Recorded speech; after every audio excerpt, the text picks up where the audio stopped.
जब से मीटिंग देखे सखी चल गइल बा, हमरा राजा के मोती बदल गइल बा, राजा के मोती बदल गइल बा। जब से मीटिंग देखे सखी चल गइल बा, हमरा सैया के मोती बदल गइल बा।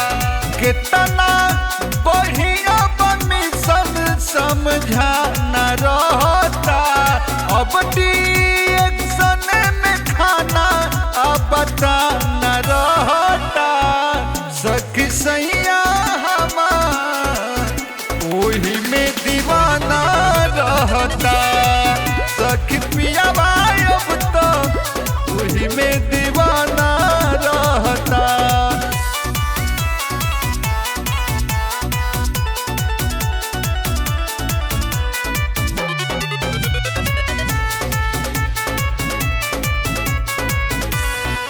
पहले मारे पियावा गौरिया में पियावा, अब डिएक्शन में बात बतियावे पियावा, बतियावे पियावा।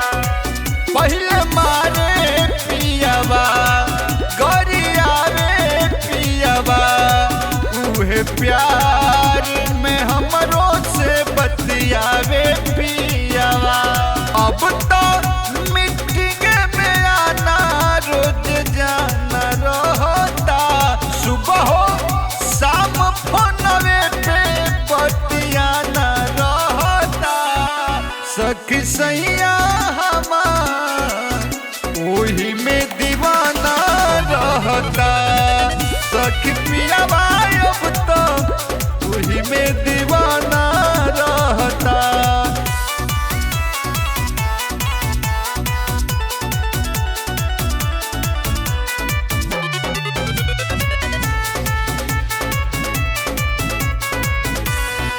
सैया मनले बाड़े हो, अब जनले बाड़े हो, सुन के मीटिंग रोशन गुरु जी के ठनले बाड़े हो, के ठनले बाड़े हो।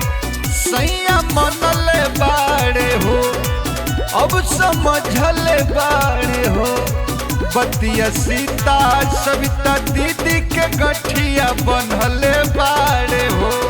पूनम दीदी के सिस्टम अपना न रहता, मराठी दीदी के रहिया अपना न रहता।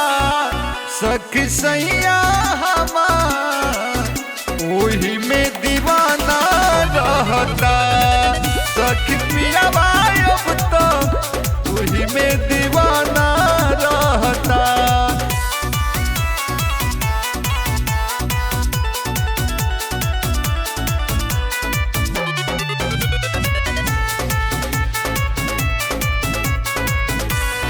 सभे स्वस्थ रहता, जबरदस्त रहता, खाके यार जी के गोली कुंदन मस्त रहता, कुंदन मस्त रहता।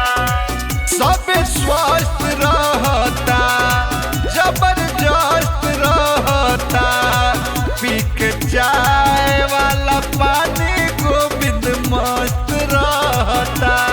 अब डिएक्शन में गाना अब जाना रहता, अब डिएक्शन में खाना या कमाना रहता। सखी सैया